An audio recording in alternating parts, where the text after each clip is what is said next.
Inside you will have between 8 to 10 matches of the European qualifiers.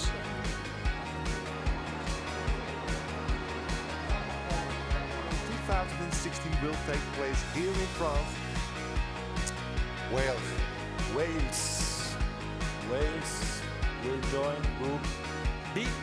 Good group. We've got some good games to look forward to. A little bit of a body blow when Belgium get pulled out at the end, but we know what to expect there. But no, I think we're looking at the group. It's a good, strong group.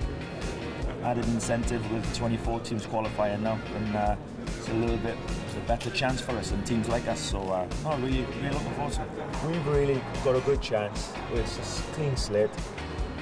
We've got 2 years under our belt in terms of experience, invaluable experience, from my point of view. And yeah, these games, with starting with no points, we've got some great games to look forward to. Great opportunity for us, and I promise you, if we've got everybody available, I really think this will be a real good campaign. I do.